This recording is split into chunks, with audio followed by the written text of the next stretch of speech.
O estudo é baseado no livro Religião dos Espíritos, e dentro desse livro, Religião dos Espíritos, que é um livro interessante, é o capítulo 19, se chama Corrigir. Corrigir é um fato interessante e importante, porque corrigir leva um peso, né? Uma correção. Quem é capaz de corrigir? Quem tem essa força, ou esse dom, ou essa capacidade de corrigir alguém? Então, durante todo o nosso trabalho, vamos ver isso. Agora, esse livro, ele é baseado no Livro dos Espíritos. E Emmanuel, na introdução, que é um livro ditado por Emmanuel, escrito por Chico, ele na introdução, ele já fala assim: temos aqui um livro diferente. Simples comentário em torno do Livro dos Espíritos. Nós fizemos esse livro através de 91 reuniões públicas, no ano de 1959.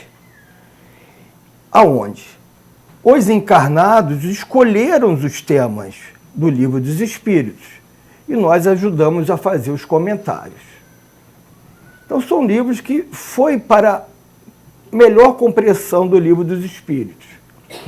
Ele ainda fala mais. Em alguns momentos, devido às circunstâncias, nós tivemos a maior abrangência, não ficamos presos somente àquela questão do Livro dos Espíritos, face às necessidades dos presentes.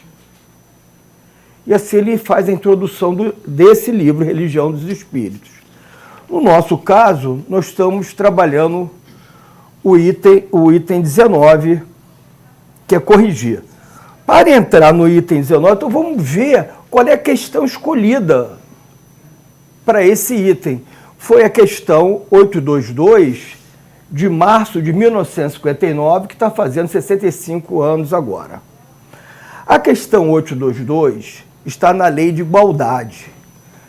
Na Lei de Igualdade, é uma das leis morais que está dentro do Livro dos Espíritos, na parte moral. É interessante que ele traz a lei de igualdade para trabalhar o corrigir. Então, essa questão ela fala assim: sendo homens iguais diante da lei de Deus, suas leis divinas, leis da natureza, devem sê-lo também diante da lei dos homens, as nossas leis que nós criamos. Aí os espíritos respondem: é este o primeiro princípio da justiça. Não façais os outros o que não quereis que hoje fizessem. Aqui está a máxima. Quanto mais evoluirmos, chegarmos um dia, talvez não, com certeza, nós estaremos muito perto das leis do homem, das leis divinas. Isso, como chegaremos espíritos mais adiantados, perto dos espíritos puros, onde que não teremos com muita diferença da lei do Pai, da lei dos homens. Mas para isso iremos caminhar bastante. E aí, dentro desse aspecto, veio esse comentário de corrigir, que é o tema da manhã de hoje. Vamos ler o que Emmanuel nos trouxe. Toda corrigenda, antes que se exprima em palavras, há de vazar-se em amor, que é a vida, para que a vida se eleve. Toda corrigenda deve-se parar em amor. Perceba que ele fala isso quando o que sai da nossa boca tem que sair de uma forma harmoniosa, em amor, e não punitiva. O que sai da nossa boca, se a gente for levar isso para a física, a gente vai ver as ondas harmoniosas, envolventes. Se a gente for levar isso para a caridade, a harmonia e tudo mais, nós estamos levando para a compaixão, a voz compassiva. Então, olha a ligação. toda vez que a gente vai fazer uma corrigenda, tem que estar trazendo amor. Se a gente não trouxer amor na correção, o que nós estamos trazendo? Revolta? Estamos trazendo o quê? Melhor não trazer nada, né? Ele continua, que ele vai dar agora o exemplo, interessante que ele vai dar o exemplo, ele vai fazer o contraponto, através das simples questões da natureza. Ele fala assim, se não vejamos exemplos simples da natureza, não amaldiçoarás a gleba que o deserto alcançou, mas oferece a graça da fonte para que retorne os talentos da produção. Não condenarás o pântano que a lama se acumulou, provocando a inutilidade, mas drena-lhe o leito do lodo, a fim de que restaure a veira fecunda.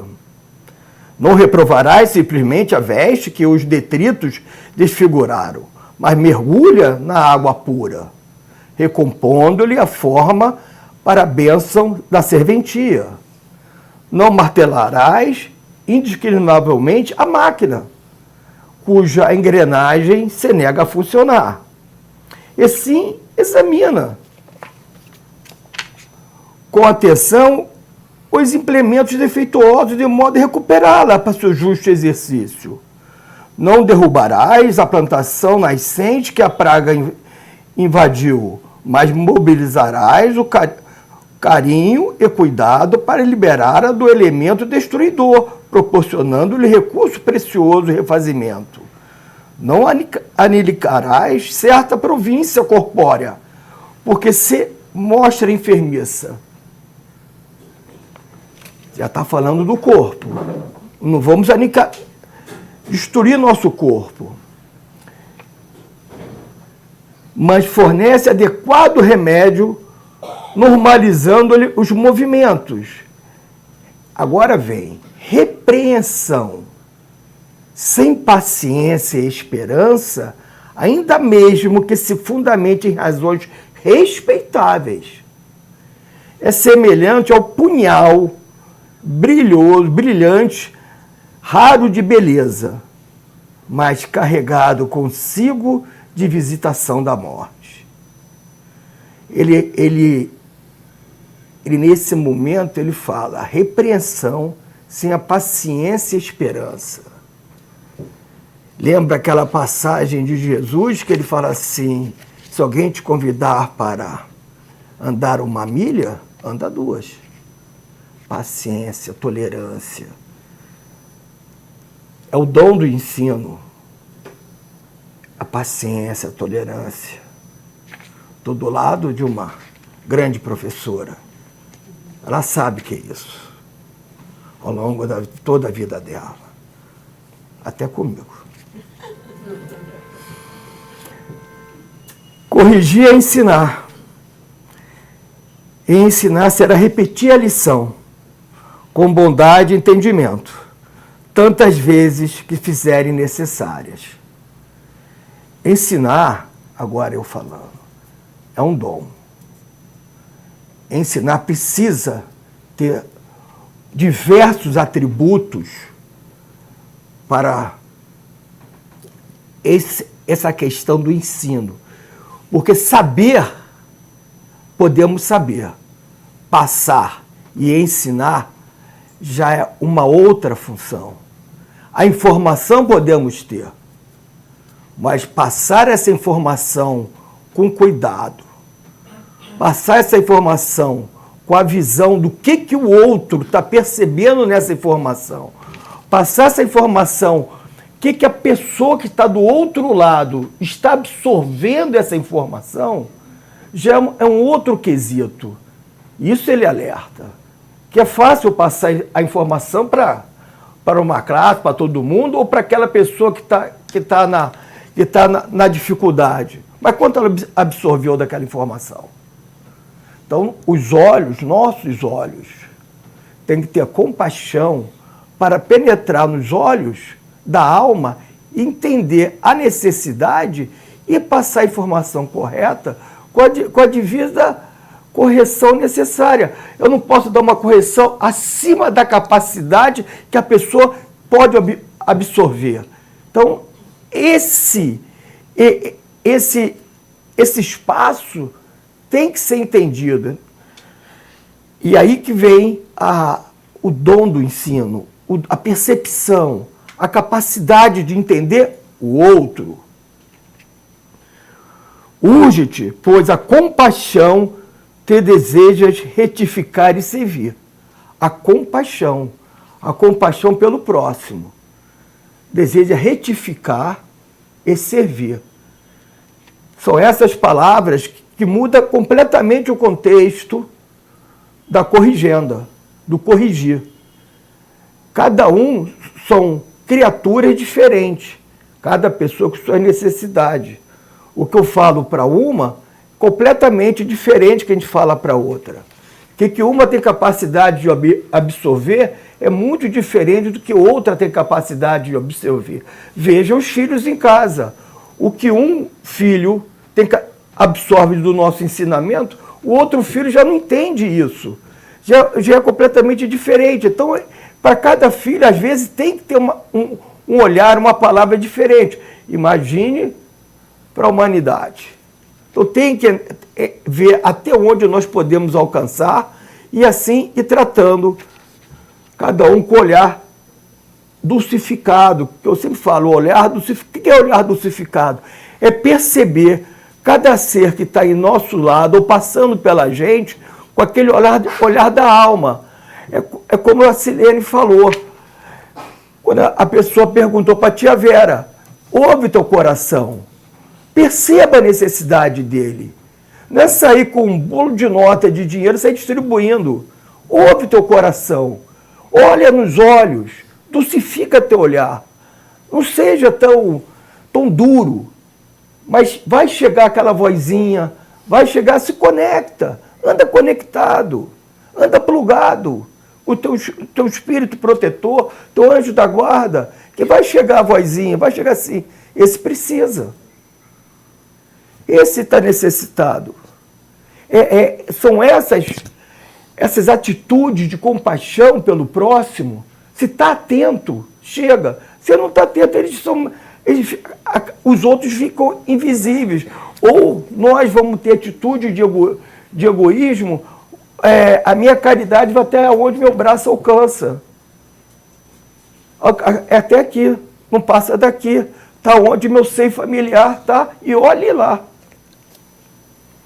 Lembra-te que o próprio Cristo, embora portador sublimes revelações, no topo do monte, antes de ministrar a verdade à mente dos ouvintes sequiosos de luz, ao reparar-lhes a fome do corpo, deu-lhes compassivo um pedaço de pão. Ele percebeu, claro, mestre, espírito puro, percebeu que, antes de dar-lhe a palavra, tinha necessidade de dar o pão. E é esse movimento que Emmanuel está propondo para a gente. Está propondo para a gente ir elaborando esse movimento dentro de nós, para quando a gente for fazer qualquer movimento de correção ou de ensino dentro do nosso espaço, quando eu falo espaço, que a gente é o nosso espaço do dia a dia. A gente não precisa ir longe, não precisa fazer grandes movimentos. Está no nosso espaço do dia a dia. Está dentro da família, dentro da rua, dentro do andar aqui. Dentro desse movimento, sem crítica, sem julgamento, está dentro do dia a dia nosso. Basta a gente estar atento. E essa atenção, a gente vai ver que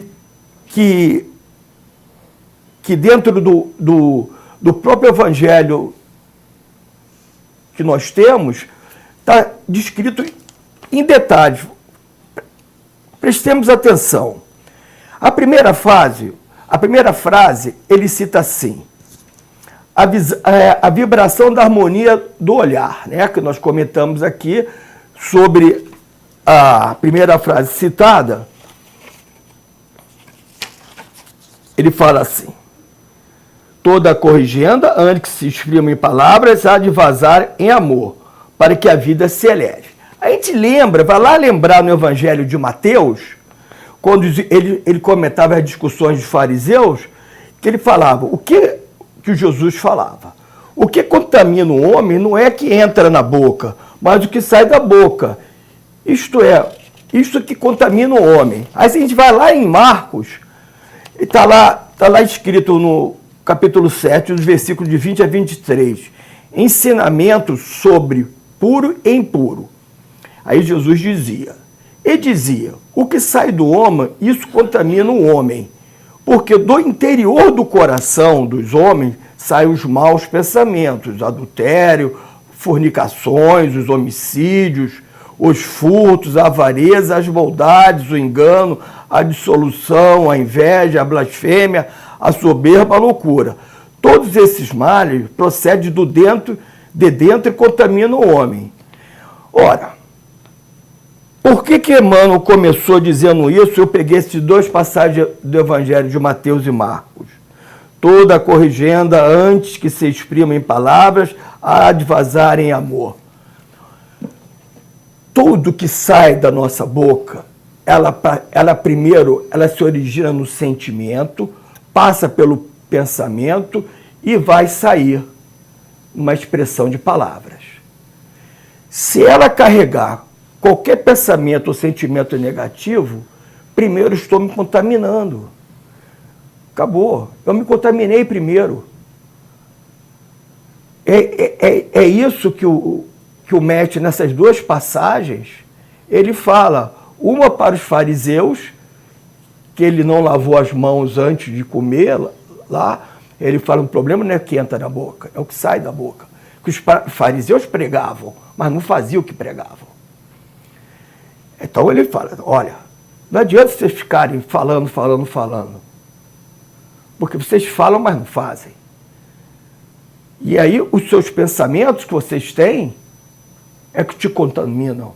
E depois em Marcos ele fala, mas o que adianta vocês falarem e que tem pensamento de adultério, tem pensamento de matar, tem pensamento de todas as formas possíveis. E esses pensamentos vão aniquilar o corpo, porque ele origina na parte interior do nosso organismo. Hoje em dia, a ciência mostra que as doenças são originadas lá dentro. Os nossos sentimentos são as origens das nossas, maioria da origem das nossas doenças. Então, no vigiai primeiro e orai depois, o vigiai é vigiar nossos pensamentos. Vigiai para a gente não atrair, não pensar aquilo que vai nos macular futuramente. Então, nessas passagens. Aí vem uma coisa interessante na parte do ensino.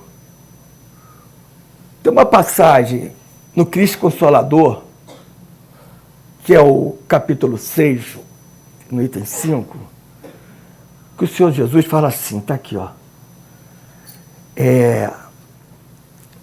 Espíritas, assim,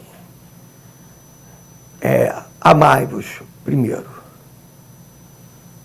instruí-vos, segundo. Por que amai-vos primeiro?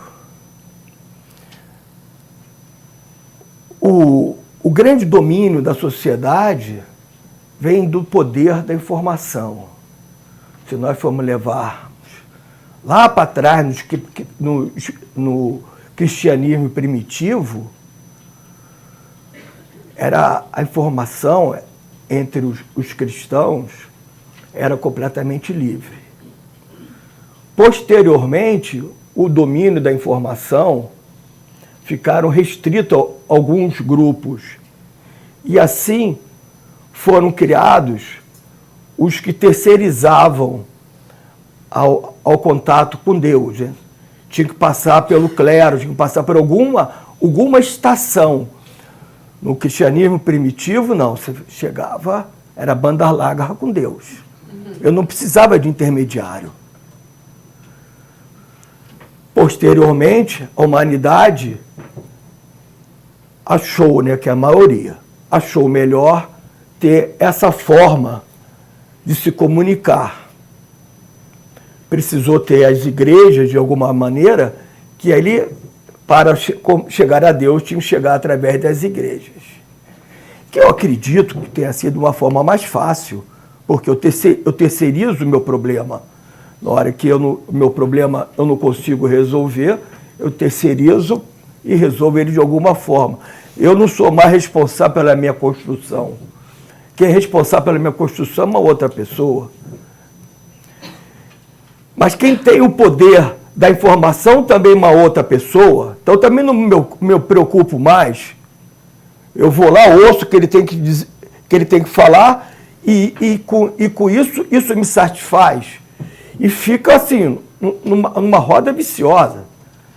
Cada um, ele fala, eu obedeço, ele é responsável pela minha libertação e assim fica.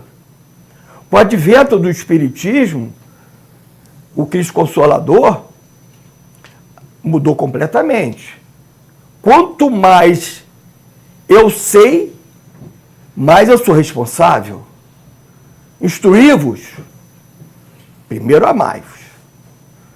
Instruí-vos, porque amai-vos, que nós vamos ter, voltar à palavra, compaixão. Vamos, como todos nós somos uma rede, vivemos em sociedade, queremos um mundo melhor, e o mundo só vai evoluir como todos nós, ou a maioria de nós, tivermos um pensamento, um coração melhor, nós queremos que todos nós melhoremos. Essa é a ideia. Não quero que minha família melhore. Eu quero que a sociedade onde eu vivo melhore. Eu quero que o mundo onde eu vivo melhore. Para isso, eu quero que mais informações sejam divulgadas, mais comunicações sejam feitas, mais experiências, mais conhecimento seja divulgado. Não quero mais restrição do poder da informação. É um paradoxo. Por que é um paradoxo? No momento que eu dou a informação, eu estou dando responsabilidade. No momento que eu dou responsabilidade, a pessoa passa a ser responsável por ela. Ela não depende mais de ninguém. Quando ela não depende mais de ninguém, ela tem entendimento que ela é dona de si. E ela é dona do seu futuro. Aí muda. Esse é o paradoxo. Porque eu sou responsável. Ninguém mais é responsável por mim. Muita gente não gosta. Muita gente não gosta do espiritismo. Entra no espiritismo e fala assim, opa, não quero isso. Eu prefiro o outro. O outro eu vou lá, não sou responsável por isso. Isso é muita responsabilidade para mim, ser dono de mim. Mas é a questão. Só a verdade libertará. Agora, interessante que a outra mudança é o seguinte, no momento que eu conheço a lei e tenho informação, sou responsável por mim, eu me liberto. Como é que é isso? Como me liberto? Porque eu obedeço a lei de Deus. Se eu obedeço a lei de Deus, e se sou um espírito imortal, agora que vem, se sou um espírito imortal, eu não crio amarras para mim, para minhas vidas futuras. Então, eu estou me libertando paulativamente das minhas amarras do passado ou do presente. Eu não vou criando amarras. Então, quanto mais eu vou conhecendo a doutrina do Mestre Jesus, a doutrina que ele nos trouxe, o cristianismo básico, o espiritismo, quanto mais eu vou me libertando. E essa é a ideia. Por isso conhecereis a verdade libertarás. Ah, mas é tão difícil, vou ter que obedecer. Sim, a obediência te liberta. Como me liberta? Ela não te traz amarra para o futuro. Você cada vez vai ser um espírito mais livre. E quando eu faço besteiras aqui, eu estou me amarrando, estou criando amarras para mim. Estou criando pendências. Pendências ou comigo próprio ou com terceiros.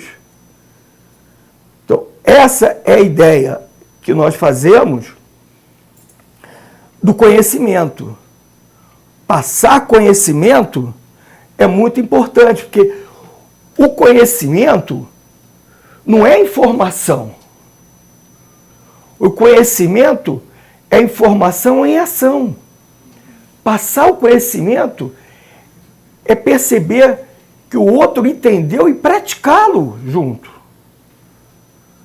Informação nós temos. Informação entra aqui.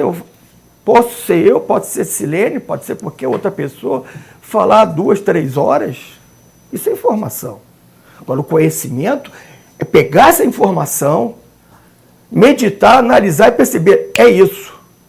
Não dá para mim, talvez, tudo isso, mas é um start, é um movimento, é um momento que eu posso ir mudando. E assim nós vamos... E a espiritualidade, ela nos ajuda de uma maneira tão grande, mas tão grande, que nós não percebemos. Até que horas? 11h10. Tem um livro, Jesus, de Hermance Dufour, Relações Luminosas. Isso assim caiu, quando estava estudando, assim caiu em cima de mim. Bum! Por aí, isso aqui já... Hermance Dufour, o que tem a ver com isso? Mas, na realidade, não era bem o estudo interno, era a introdução do livro. Aí eu vi como a espiritualidade está o tempo todo ajudando a gente. O nosso educador, professor e um espírito de alta envergadura, chamado Eurípides Barçanufo, ele coordena o Hospital Esperança, na dimensão espiritual. Interessante isso. Lá na dimensão espiritual, onde ele coordena para os espíritos desencarnados, mas não são para os espíritos só desencarnados. São para espíritos encarnados em desdobramento no sono. Então, quando nós estamos dormindo, desdobramento do sono, que temos desejo de melhorar, temos desejo de fazer algo, temos desejo de melhorar nossas relações mundanas, temos desejo de melhorar algum tipo de relação, ser pessoas melhores, muitas vezes nós vamos para esse Hospital Esperança. Para quê? Para assistir o curso de Maria Modéstia Cravo. Que cursos são esses? São cursos de amorosidade. Cursos de amorosidade nas relações. Nas relações. Aí você entende quando Emmanuel está falando de corrigir. E ela fala, aqui na introdução, nesse caso aqui, ela fala, a própria irmã, ela fala dos conceitos, dos hábitos, dos relacionamentos humanos, como passar os novos hábitos, novos conceitos, como vocês se burilando, se purificando para passar melhores relacionamentos humanos. Para quando você voltar a acordar, já está com algo mais na cabeça que vai te dando aqueles insights para você, ao longo da tua jornada, ir melhorando o teu relacionamento. E melhorar relacionamento não é só dentro de casa, é com a vida.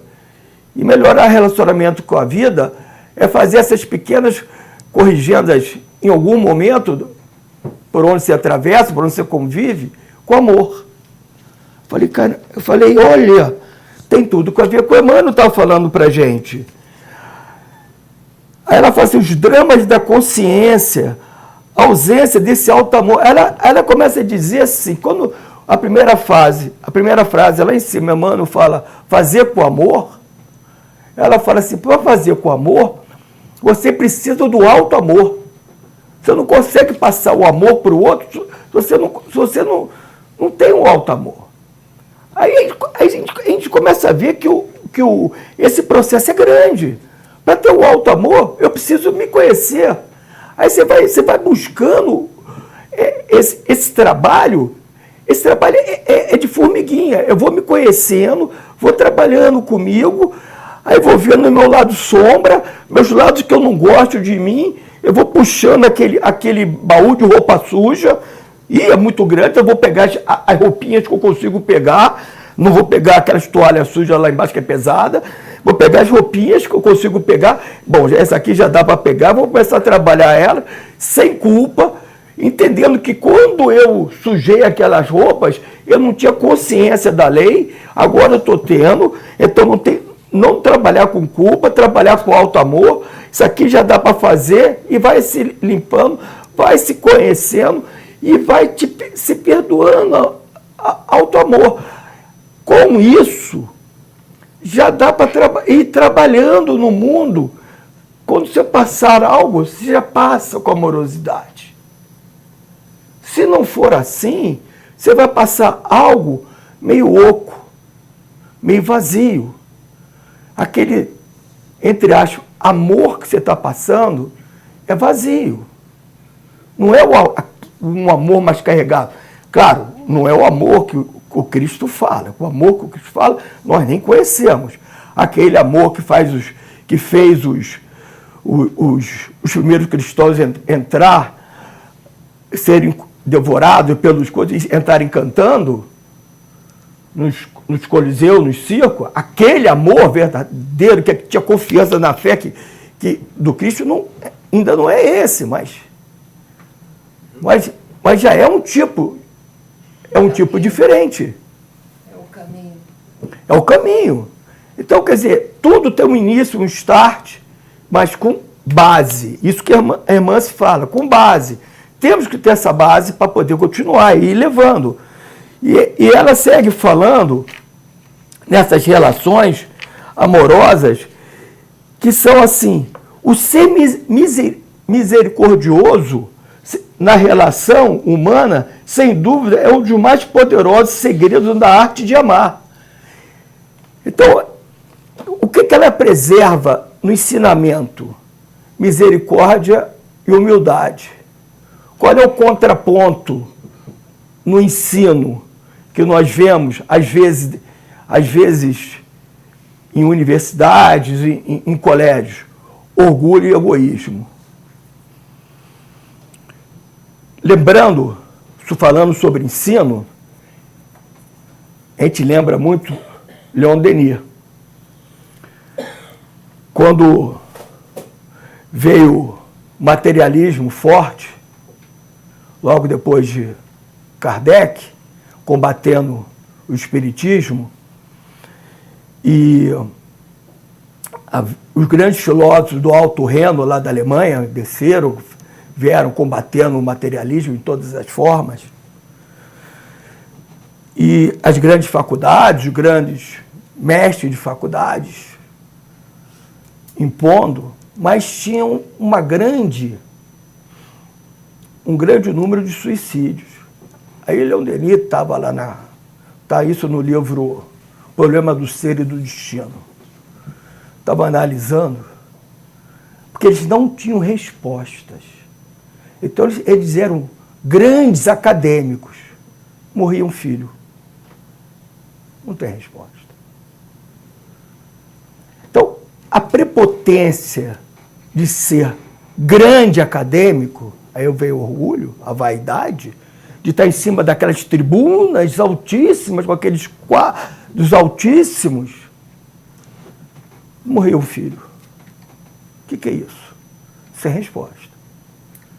Vinha outro perguntar para ele, morreu minha mulher, alguma coisa parecida, sem resposta. Perdi o dinheiro em alguma coisa, sem resposta. Aí o número de suicídio era grande. Aí você começa a ver a queda do materialismo, dos grandes filósofos, que demorou muito tempo, mas é isso. Aí a irmã vem aqui falar, para ser um grande educador, precisa ter humildade. Ser um ser misericordioso. É ter compaixão. Ter compaixão. E são essas coisas que a gente vai percebendo nas relações humanas, quando a gente se coloca. É empatia, né? Se coloca no lugar do outro. Isso é maravilhoso. Isso é maravilhoso, se colocar no lugar do outro. Essa máxima, eu acho uma das melhores. Se coloca. Às vezes eu vejo, a gente sai lá para distribuir quentinha,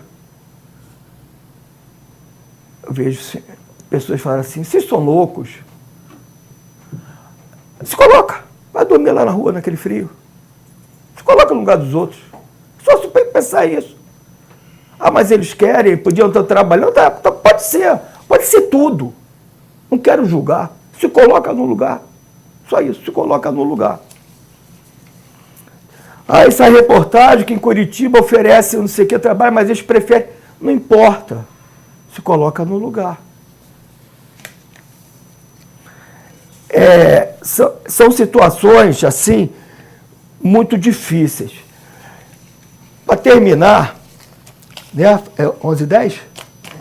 Para terminar, eu tive uma experiência, fiz um curso, vou contar aqui, com a Elisabeth Kubler-Ross.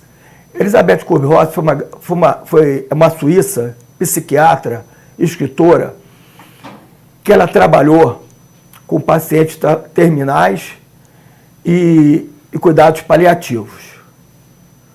Ela nasceu na Suíça, morreu no Arizona. Aí, quando ela nasceu em 1926, morreu em 2004. Ela tem uma fundação. Eu, para trabalhar no Antônio Pedro com pacientes com câncer terminal, fiz esse curso. E ela é interessante porque o trabalho dela é voltado para a família, era voltado para os médicos, era voltado para todo mundo em volta do paciente, que era o paciente terminal. Não tinha nada de espiritismo, religiosidade. Era para trazer as melhores condições para o paciente, tentando mostrar para o paciente, primeira coisa, que ele não era doença. Ele era um ser, e não era doença. A segunda coisa, que era onde ela atuava em toda equipe e família que estava em volta, ela estudava cada um para que cada um não trouxesse os teus problemas pessoais para as decisões que precisam ser tomadas ao longo do tratamento.